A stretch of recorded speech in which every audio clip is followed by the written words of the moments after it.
the sunroof. I'm blasting our favorite tunes. I only got one thing on my mind. You got me stuck on the thought of you. You're making me feel brand new. You're more than a sunshine in my eyes. I'm feeling like this might be my time to shine with you, with you, with you. I got my head out the sunroof. I'm blasting our favorite tunes. Hi, welcome to In the Middle and Out of the Box, episode 6.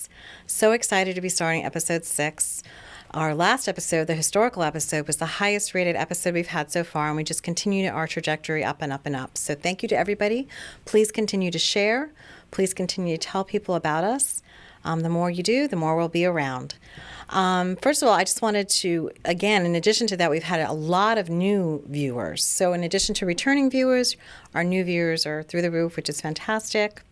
I did want to mention a couple exciting things that are going to be coming up in the next few episodes. One is I have my new portable mic in the middle and out of the box on it, and I'm going to be doing a street interview for people around the street, interviewing on the street in either Veterans Park or Meisner Park, and I will post it on Facebook probably when I'm going to be doing that. So if you're interested in talking and wanting to be on the podcast, you're more than welcome to join me. It's going to be a lot of fun, so we're going to be doing that. I also have some interviews scheduled, so we're going to start having some interviews also with different people from different towns, different ideas, and so forth, which is what we're all about. And so I just wanted to kind of let you know about that.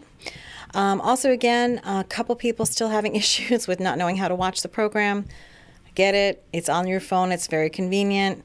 But again, it's for really just when you're at night or during the day when you're home on your television, your smart TV, wherever your Netflix is. There's the YouTube channel. Most people thought you had to actually log in to the YouTube channel. You don't have to do that. You just say your name, say the name of the program, or type it in the middle and out of the box, and I'll pop up right on your television screen. So much easier for viewing, seeing all the visuals and that are bigger and so forth. Also, we have, last week we had a beautiful projection of historic figures that were on buildings, and unfortunately during the editing process, it came back as a copyright issue. So we had to try to place a song in there that was some kind of like song. But unfortunately, it took away a lot of the effectiveness of the clip. So again, if you want to see that clip, send me an email at inthemiddleandoutofthebox, bdh@gmail.com, and I'll be happy to send you the clip. It was fantastic, and it was a great clip, so you'll get the full effect of that. Okay, so what we're going to do today is also a lot of people are fast forwarding, and I'm getting a lot of people saying, oh, I didn't see that part, or I must have fast forwarded. It's only 20 minutes, half an hour max, so if you're watching a television show, put it on. And, it's not really about fast forwarding from Boca. If you're in Boca, fast forwarding Del Reyes, and it's not about fast forwarding Del Reyes when you're watching Boca stuff. The whole idea is that you're watching it so that the 2 towns or the 3 towns, including Highland Beach, can utilize some of the ideas and so forth that other towns that we travel through all day long are using. So that's the point of it. So just again, a lot of stuff might be getting missed if you're fast forwarding. So, okay, so this week we're going to have a hot and exciting topic. So we're going to be talking about water, right? So why is our water the way it is in all of our towns, and what differences there are, and hopefully what new decisions are being made about water, and hopefully towns aren't making mistakes making those decisions. So let's start with the water that we have. Okay. First of all, a lot of towns now, including Boca and Highland Beach, have desalination plants. Now, let's get the terminology down first, because that's really important. So a lot of people are under the impression that reverse osmosis is different than a desalination plant. That's not correct, okay? So desalination is the umbrella, okay? And then under the umbrella, there's 2 types of plants of desalination. One is a reverse osmosis, and the other is an electric dialysis. So all of those types are all part of desalination. So I just want to make sure everybody understands. A lot of people say, oh, we're not getting a desalination plant, we're getting a reverse osmosis plant. That's incorrect. So we have to make sure we have the terminology down first. So now that we've got that down, let's continue on. Okay, so the 3 different towns use different aquifers. So that's, first of all, very different. So Boca and Delray use the Biscayne aquifer, and they also use the water table aquifer. And there's pros and cons to that aquifer or those aquifers. So I'm going to go through those. First of all, the pros are that you don't have to drill as deep, so it's easily and more accessible because they do have to be maintained. In addition to that, you can have a lot more because they're very surface. And the cons, though, are that because they are so close to the surface, they're very prone to pollution, hazardous materials, bacteria. Organic matter is a big problem, as we know. So because everything is not being filtered through all these layers and it's just kind of right there, it only goes down to about 100 or so feet, these aquifers, 120 feet, that they're just very surface, and they're called unconfined aquifers. So basically, they're just kind of wherever they are, and you go into it, but the water's coming from the surface and the water table. Okay, Highland Beach uses a different aquifer. Highland Beach uses the Floridian aquifer. Now, again, there's pros and cons to that. So the pros are that you get crystal clear, pristine water. It goes down to about 1,200 feet for the wells. And the only con is that when you're going down that deep, especially in Florida, you come up with more of a brackish, salty water. So Highland Beach's plant is more of a desalination type plant that's geared to salt water, whereas Boca and Delray will go into are a little bit different. So I first wanted to make sure everybody understands the difference between the aquifers, right? The Biscayne and the water table aquifer are very high and prone to a lot of contamination, and the Florida or Floridian aquifer is very deep and a little bit more brackish. Okay, so Boca a few years ago built the largest desalination plant for a while that was. It was 70 million gallons of water treatment with 53 wells. They had gotten rid of a very old, antiquated system. Again, this raw groundwater is coming from the Biscayne aquifer and the water table aquifer. And they had a huge problem, which we'll get into later when we talk about water clarity, with, again, the organic matter clouding the water, making the water a different color, and so forth. So with most people that use these aquifers, or most cities that use these aquifers, that's usually the top problem. So they took care of that problem, and we'll get into how they took care of the problem. But this is the Boca desalination plant. This is inside the facility.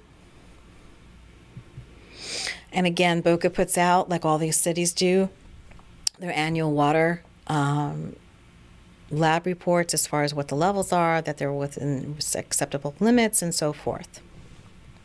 These are all public. Okay, so let's get to the Highland Beach desalination plant. So basically where you see that water tower on the picture, right behind there, there's a large 2-3-story-ish building.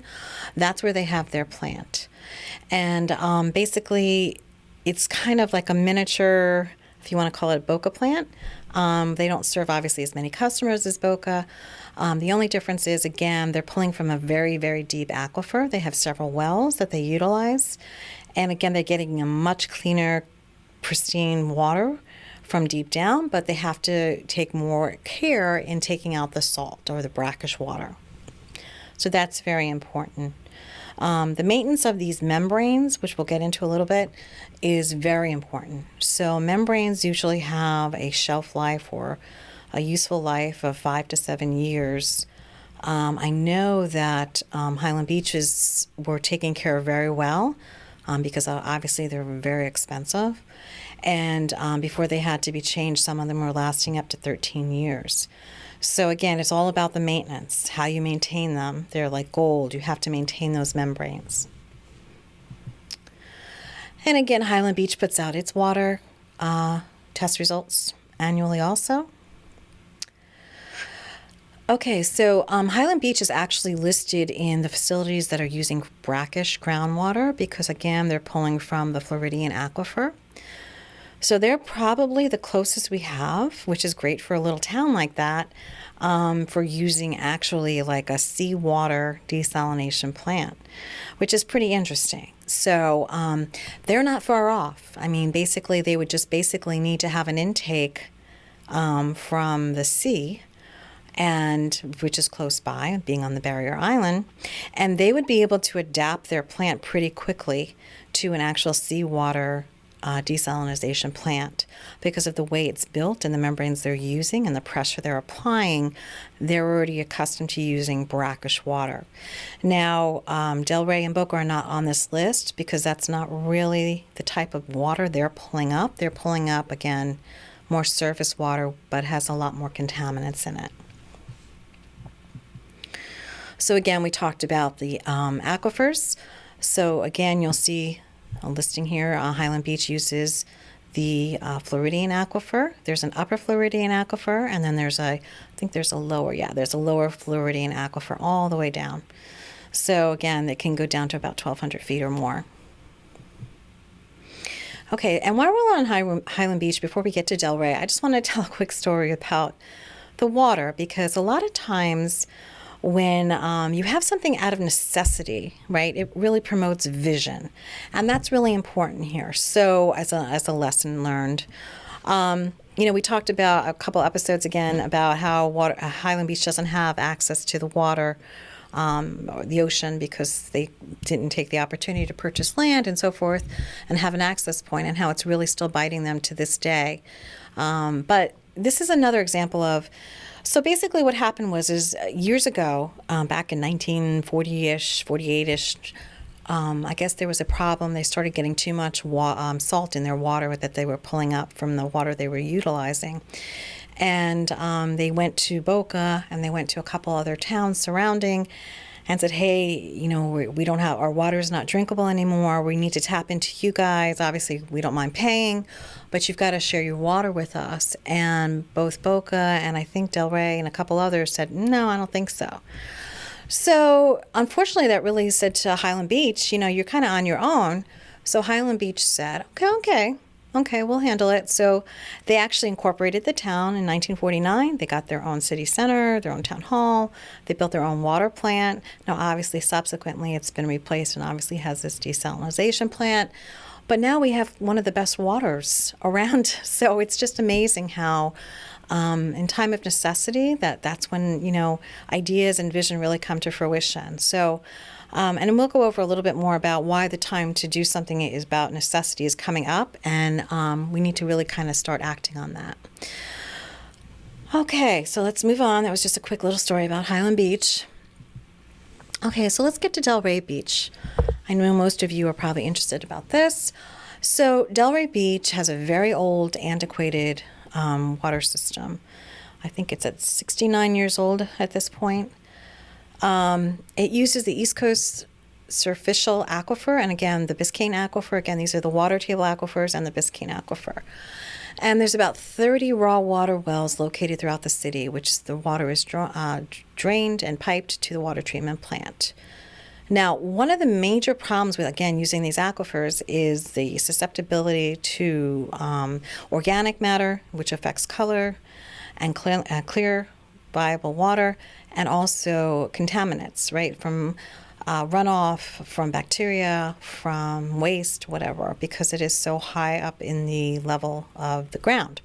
So let's continue going.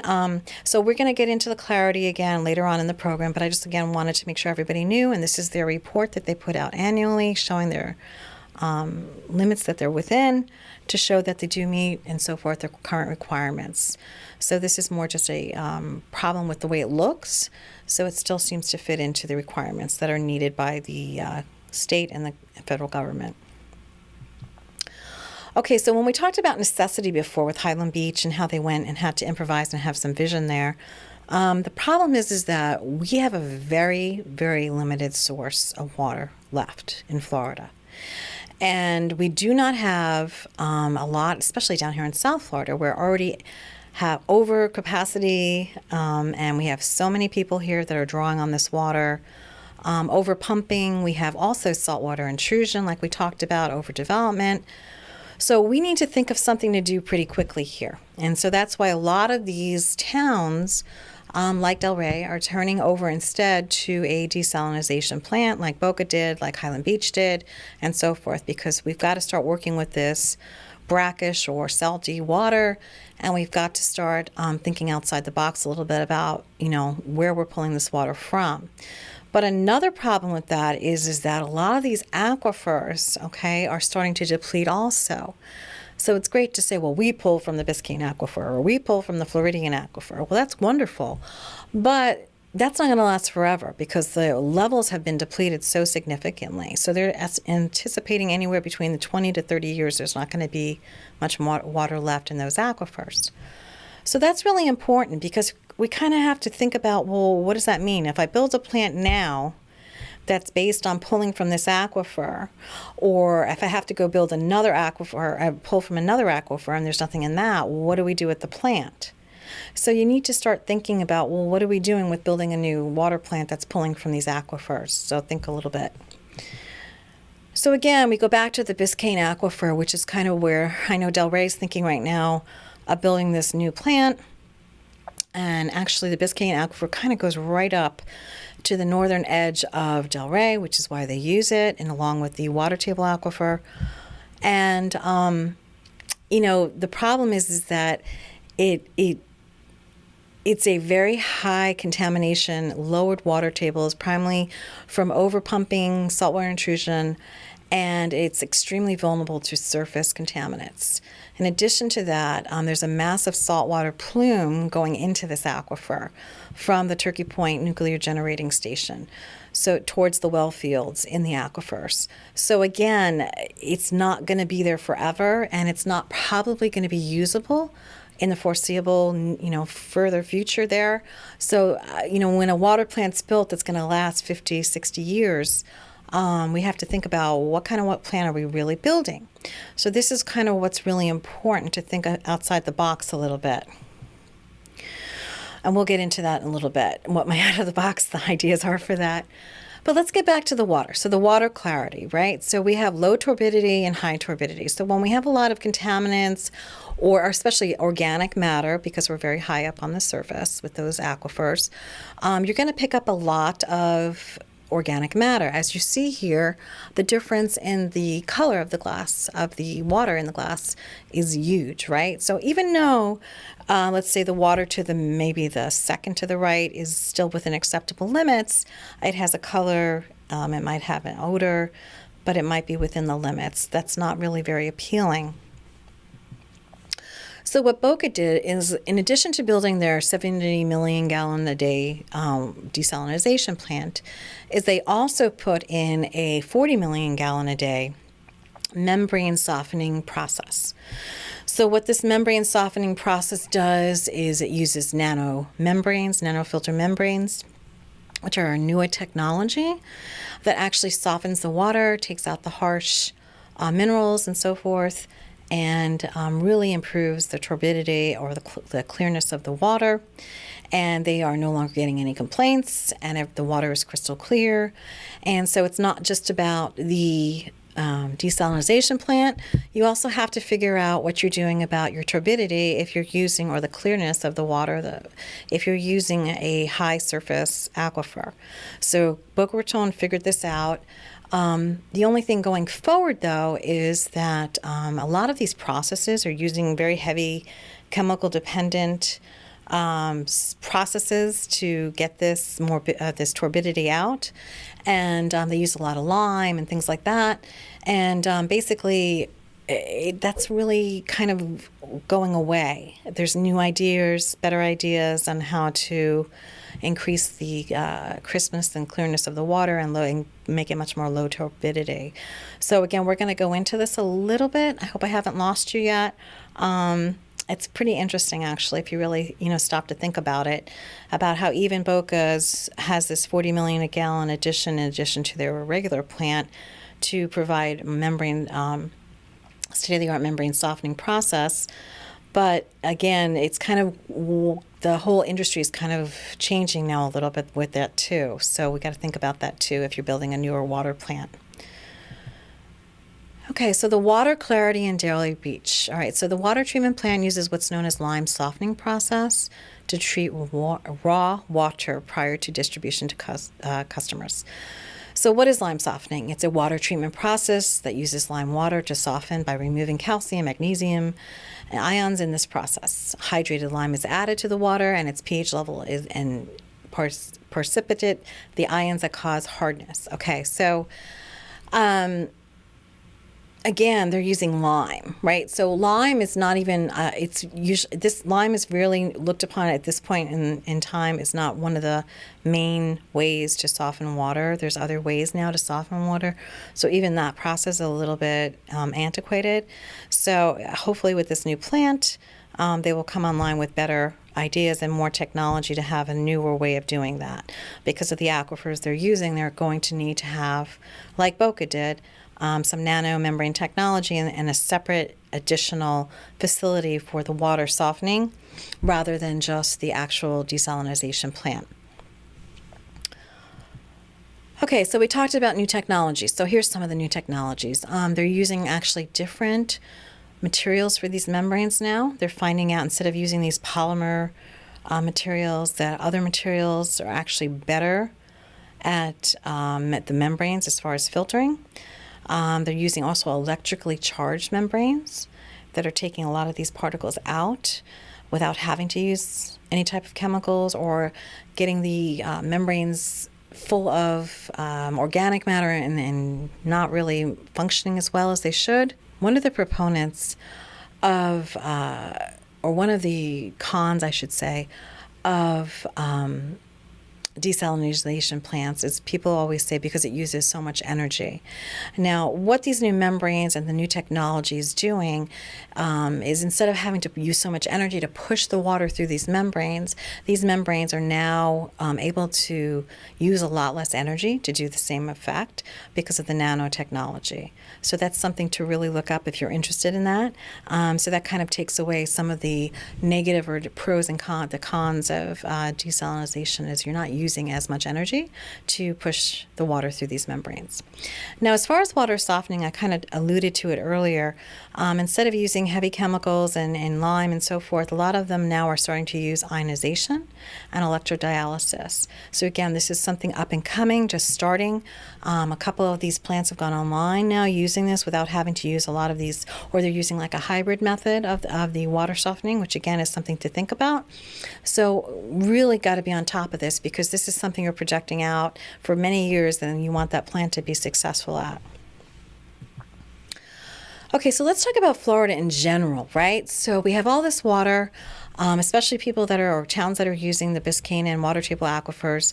Florida tops the list for the most polluted lakes in the U.S., right? So the problem with that is now all of this is oozing out into our water supply, right? So I thought this was really interesting. Well, how do we rate as far as a state? Like, let's think about that for a minute. If we live in a pristine state with beautiful water and it's not an issue that with a lot of these contaminants coming down to our aquifers, then it's probably not a problem. But we don't. We were top the list in that, unfortunately. So it is a problem using a surface type aquifer at this point because Florida rates so high in the most polluted. So some of the things that came out of the study about why it was the most polluted and what can be done in Florida in order to achieve the goals set out by the Clean Water Act is it requires pollution standards to be updated more frequently to keep pace with the changing industry. So a lot of people have said that, okay, our water levels all, they send out those annual reports, all the towns, and we all look great and everybody's fine and everything's within the limits. But what if those limits set aren't really where we should be? I know that there's a lot of contamination with PFSs or PFASs. So I don't even know if some of the towns are even testing for that. But again, that's what they're talking about. They have to keep pace. Florida has to keep pace with the changing industry. What are the new requirements? What are the standards? They should be lowered. They should be a lot lowered to make sure that this quality, the water we're drinking is better quality. So again, even though it might meet the standards now, that doesn't necessarily mean that it's a good thing. So one of the recommendations was it has to continue to monitor these and regulate these and change as needed. The other loophole is that for urban and agricultural runoff, now I'm not going to get political here at all, but I'm just saying with like U.S. Sugar and things like that out in the glades, and also the farmland out there off of 441 and so forth, there's a lot of agricultural here. And unfortunately, they are, very big contributors and big business. So unfortunately, there's a lot of regulation on them that should be, that isn't, because of the conflicts of interest and so forth. So I'm just going to leave it at that and just say that unfortunately, that probably is never going to happen, although it should.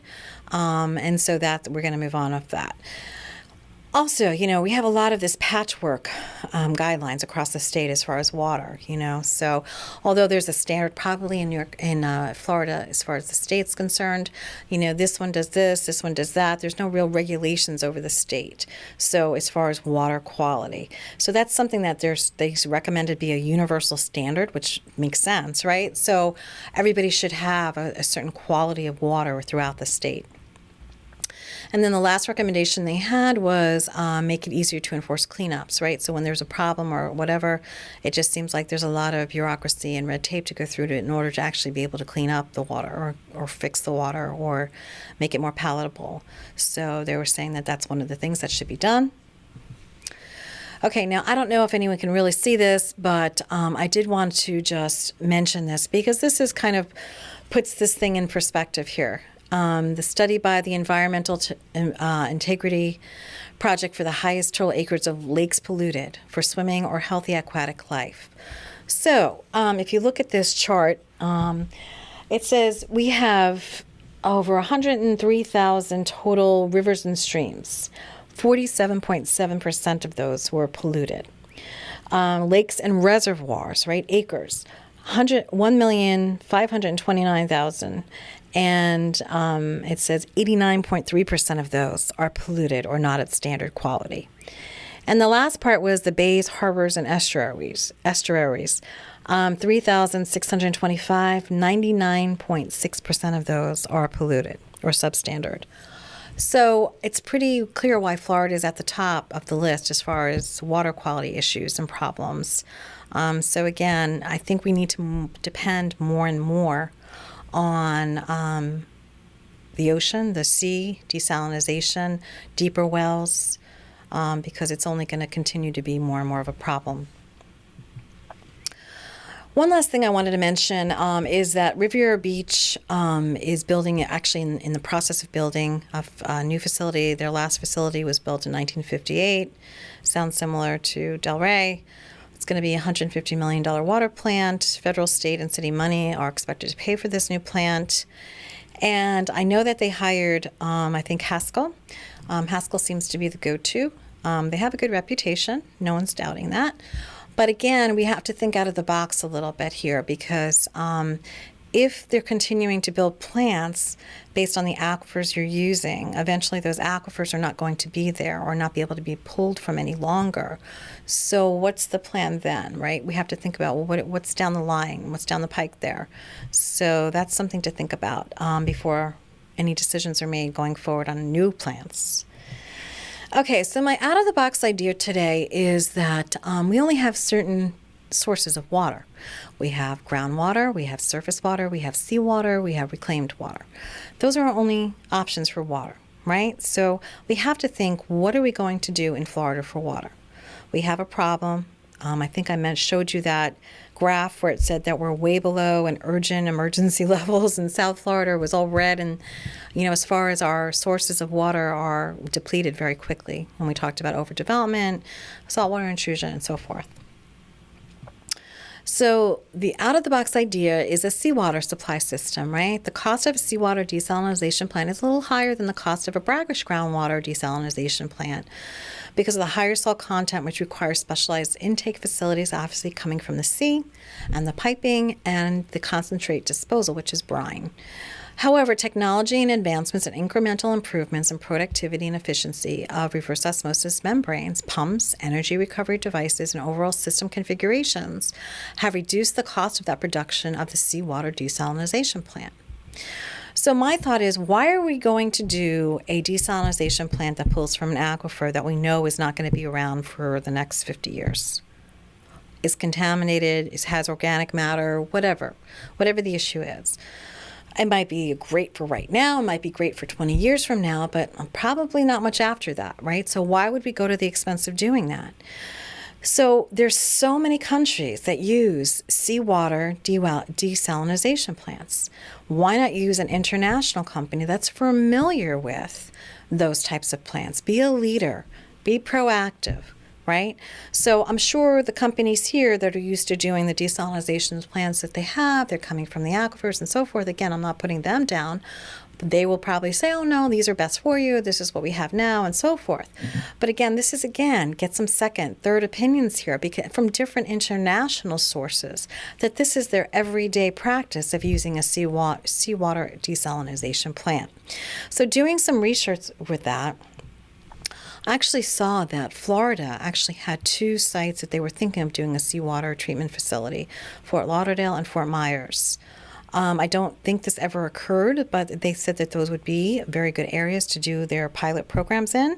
So obviously they were thinking about this too, knowing how the water and the shortages are going to start happening. The other thing is the South Florida Water Management District put out their projections. In 2008, they had 235 desalination capacity plants. They're projecting at least more than double that, 540. So this is the new technology. This has to be something that the cities are turning to. So it's very important that you get online with this. But again, what type of desalination plant is going to be key going forward in the future? So then again, going this research on my out-of-the-box idea of actually using a seawater desalination plant, there's several countries. There's, Saudi Arabia. There's lots of countries in Europe. There's actually Australia is a very big proponent of desalination plants, not only using aquifers and brackish water, but also using the sea. They actually have, I think, 2 or 3 plants that are actually pulling from the sea. So that here we have a country, Australia, that is expert and knows what they're doing. We don't need to recreate the wheel. Utilize them, have them come in for consultations and consulting on this. Have them maybe build the seawater plant. Wouldn't that be great, right? So now where's the issue going forward? There isn't an issue in 20, 30, 40 years from now. So again, this is my out-of-the-box idea, which really isn't that out of the box if you really use logic to it. So again, here's some Australian desalination plants. I just want to kind of show you. The ones in red are the, I think the seawater ones. And then they do have some regular desalination plants also. So this is the Perth seawater desalination plant. And then here's something I found just researching this about how there's a new vision and trend. The new vision and trend is to use seawater desalination plants. So again, this is exactly what I'm talking about. Again, those aquifers are in trouble, and not right now, but going forward. And they're already losing their steam right now. But again, this is an immediate crisis. But again, this is something to think about, vision and trends, right? So what do we need to think about for the future? Okay, so let's shift subjects. That was my out-of-the-box idea for this week for people that are looking to do new plants or think about adapting their current plant, right? That's something Bo can do. That's something Highland Beach can do very easily. Okay, so we're going to switch gears. Delray Beach Historic Society Village. I thought, love the Historical Society. Love it. Been there. I'm into some events there.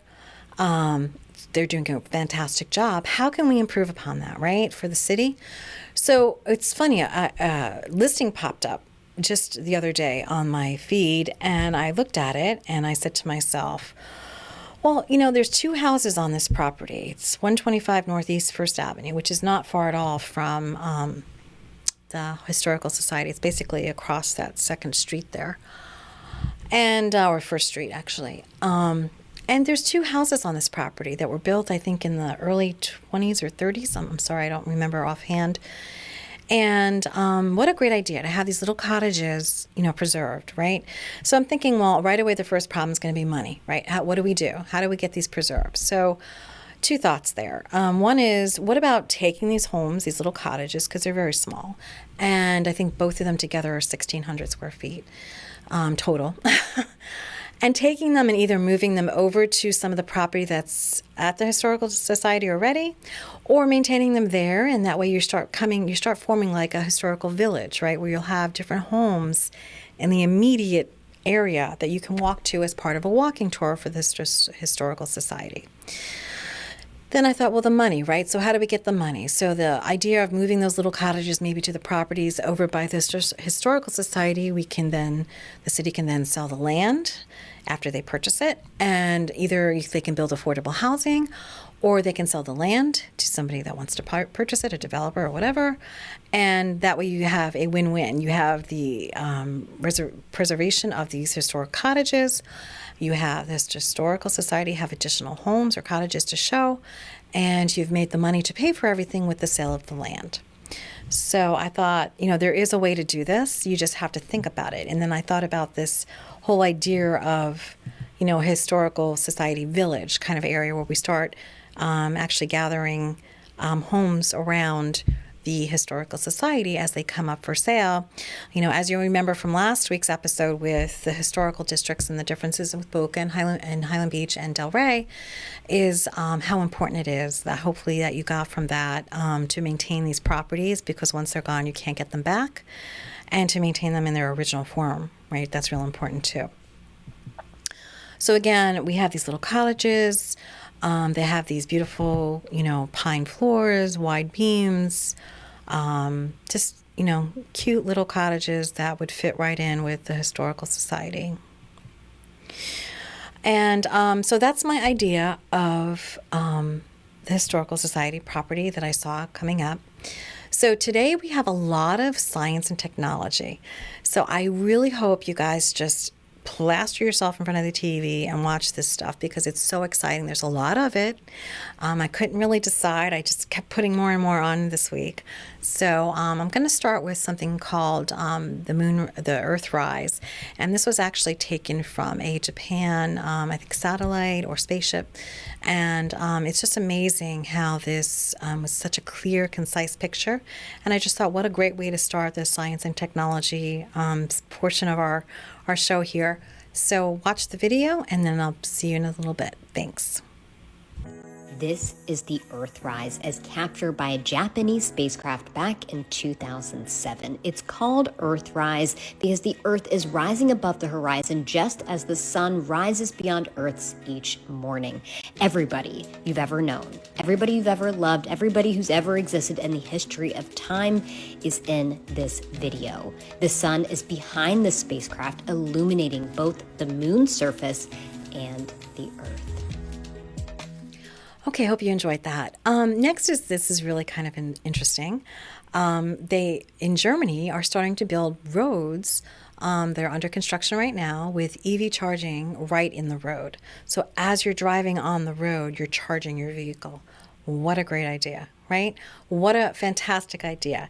I noticed on Facebook earlier today, people are fighting over EV chargers and spaces and this and that. And it's just crazy. So again, most of the country is going to be turning over to EVs very shortly. I think I mentioned in that post that 14 out of the car makers are going to stop producing gas-powered vehicles by 2025, which is only a couple of years away, 2030, some of them. And so this is only going to continue to get worse. I also mentioned, I think it was in episode 3 of In the Middle, that we're really lacking in EV chargers in both Boca and Delray especially. So this is a great idea for EV charging, which is just basically put it in the road going forward. So great technology there. Okay, so this is something interesting too, kind of fun for especially the people that are into car enthusiasts. The science technology to actually have a car that changes color, patterns, and so forth on your phone. So you can change it if you feel like your car being a certain color that day. You put it that day if you want a certain pattern. So again, just take a look at this. It's kind of fun to watch. This. Wait. Black. This car changes color. The paint actually changes color. Look at this. Look, controlled by an app. Look, wave mode. Check this out. Here it comes. This is not a light reflection. This is actually changing paint. So cool.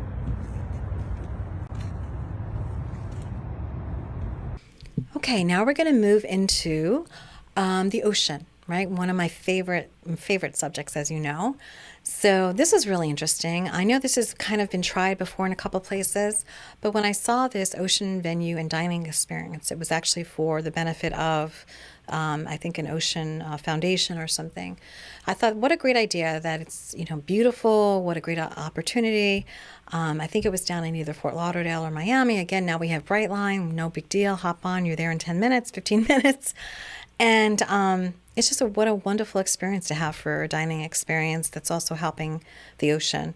So take a look, and hopefully you'll be interested and utilize it. And we'll see you soon.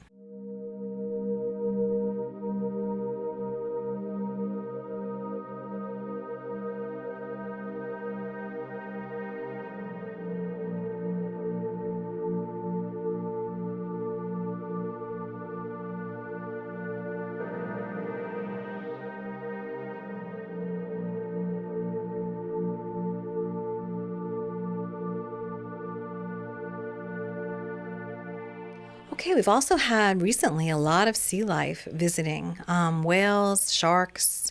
So here is a mother whale and her calf near the Sebastian Inlet, obviously further north than most of us. But it's just amazing how the sea life is just coming closer and closer to us recently. Again, it's a great thing to see that it's right off our coast. So it's fantastic to see. Also wanted to mention that, I recently posted about a shark named Ironbound that was really kind of close to us. It's out there swimming between Delray and Boca, back and forth, Highland Beach. Now you have to remember, though, that sharks only surface once in a while. They don't have to breathe air, obviously. So the last track we have for them was, I think, on December 29th. But usually when they're feeding or something like is going to bring them up to the surface. So again, this is something to watch. They are out there. So again, you have to remember that OCEARCH that puts these out has only tagged, I think, 1% of all the great whites or something in the world. So there's a lot out there. So we're only watching the ones that are actually tagged. So just remember that. All right. So going forward. Okay, so now we're going to move into the art, right? So the art and design. I thought this is a great idea. It's a desk that looks like basically a wall hanging or a picture or, again, like a wall hanging type of concept. And it actually turns into something usable, which I thought is great as far as if you're short on space or just the design of it was kind of really interesting. So take a look at this.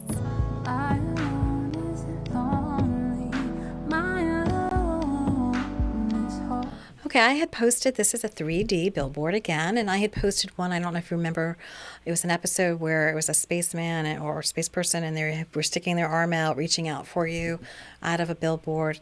This is a little bit easier to see, so I wanted to make sure that I kind of followed up with another 3D billboard. It was so cute, and if you're a cat lover, you'll love this. So anyway, take a look, and we'll see you on the other side. And if you have a minute, why don't we talk about it somewhere only we know? This could be the end of every. Okay, so this week's art and design, also I wanted to put in here, I've posted this before about this beautiful sculpture in the Tampa airport where they've made a metal roof with holes in it so that the reflection of the light comes down on the floor there to look like you're in water. This beautiful flamingo poking his head down or her head down underneath the water for feeding. And what a great idea. What a great sculpture for Florida, right? But what's interesting is what made me put this up here again this week is that they just recently had a naming contest. And they had all their residents involved in this in Tampa. Cora, Finn, or Phoebe. I think they gave them 3 choices or something like that. And I was like, I was thinking about like Boca Raton and even Highland Beach and definitely Delray because they're more art at this point, and hopefully Boca's going to fix that. That, we really should have some type of mascot or whatever. And what a great way to get the residents involved as far as a naming of this mascot. So I thought, here's a great idea that the Tampa area did. And it cost so much excitement in the area, that this would be something that would be interesting to do. So I just wanted to kind of show that. And it was actually named Phoebe. So that was the final name that they just chose. And then there's one more thing that somebody posted that I stole. Thank you, Kim. So this is something really interesting. So they're using a special kind of paint in the roads. And if you really think about this, this is purposeful. This is not just about design, right? So if you look at the roads and you see the left and the right, and you see the left and the right, and you see the differences, is what happens is when it rains, these bright, vibrant colors pop out, and they're beautiful artwork, right? But what's more important is they make them so much safer, right? Because now drivers, instead of everything being gray, something pops out and the road is very clear. And this goes back to Vision Zero, that we've spoke about. I think it was in episode 4. I'm not sure, 3 or 4. And again, making these roads visible and very clear. So this is not only a great art design, but also a safety issue. So I thought, great idea to show this. And in addition to being able to put beautiful art out there, we have a lot of muralists that would love something like this. And it's just basically a different kind of paint that's used. So what a great idea. Okay, and the last thing I'm going to leave you with, which I always leave my special favorite to the last, is okay, this is going to be about music, but this is basically a concert. And what they've done here differently, it's in Fort Lauderdale and it's in Miami. And it's called Candlelight Concerts by Fever. And basically they offer a bunch of different kinds of concerts. So if you're into classical music, I think they say it's from Bach to the Beatles. So if you're into classical music, there's one for you. If you're into, they had one for Taylor Swift. They had a concert for I'm trying to think, I'm sorry. There was a bunch of different artists. So whatever your style of music is, they had one for it. And so basically you go to this beautiful, I think the one in Miami is outdoors, and I think the one in Fort Lauderdale is indoors. And they have it all candlelit, and it's all string quartets and things like that. And I'm like, what a great idea again, to really go to something different that's absolutely beautiful and so easy now to get to. Like I said, Boca to Fort Lauderdale is 16 minutes. And you can take the private taxi or Tesla that's waiting for you 5 miles within range. And anyway, so what a great idea. It's so accessible now to go to these things. And so I wanted to leave you with that. Now, what I did is I edited a couple clips together so you got a little bit of an idea of the different types of formats or songs and music they play. So it might be a little, but I just wanted to try to show you all together. And ending on that, I will say that next week we will see you and hopefully start doing those street interviews and questions. And if anyone's interested, you can reach out to me. I'd love to have you. And again, we're going to have some interviews lined up. So I will see you next week for episode 7. Have a great week.